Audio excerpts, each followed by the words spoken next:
Mes chers amis Boker Tov, nous revenons ce matin sur le Shabbat que nous avons envisagé comme étant une rencontre panim el panim, face à face, la face de l'homme qui rencontre la face de Hachem. Et nous avions expliqué que le Shabbat est un temps de la révélation, un temps de révélation de l'une des modalités de la présence de Dieu dans le monde et dans l'histoire. Et cette modalité de présence s'appelle Hachem. Alors ce qui est très intéressant, c'est de faire observer que, outre les différents liens que nous avons déjà établis entre le Shabbat et Panim et le visage, il y en a un autre qui date de l'époque biblique lui-même, puisque dans le Beth Amikdash, il y avait Shulchan HaZahav, il y avait une table d'or sur laquelle étaient posés ce qu'on appelle en français les 12 pains de proposition. En hébreu, les Chem HaPanim.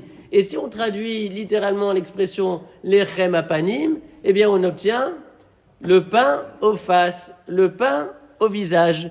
Et chaque Shabbat, les Kohanim entraient dans le Kodesh, dans le sanctuaire, pour déposer sur cette table d'or les 12 pains de la semaine. Ces 12 pains restaient jusqu'au Shabbat suivant, et le Shabbat suivant, ils étaient retirés et de nouveau étaient posés.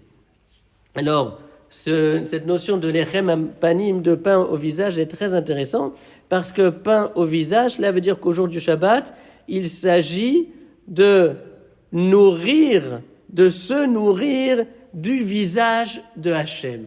Lechem panim, se nourrir, s'alimenter, se rassasier de la présence de Dieu. Et on retrouve cette notion dans la paracha que nous lirons cette semaine, la Sidra de Mishpatim, où à la fin de la paracha, il est dit Vayechezu et Elokim, Vayochlu, Vayishtu.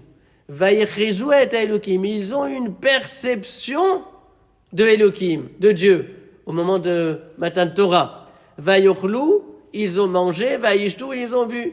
Et les commentateurs expliquent qu'il ne s'agit pas ici forcément d'une nourriture et d'une boisson matérielle, mais il faut plutôt comprendre ce verset sur le plan spirituel, c'est-à-dire qu'ils ont vu Elohim et ils se sont nourris, se sont alimentés de cette vision qu'ils avaient eue de Dieu. Et d'ailleurs, les repas de Shabbat, les 3 repas obligatoires que nous prenons chaque Shabbat, portent un nom particulier puisqu'on les appelle Seudata Dimnemnuta, en hébreu Seudot Haemuna, c'est-à-dire les repas qui vont prodiguer la Emouna et aussi les repas qui vont exprimer la Emouna que nous avons en Hachem.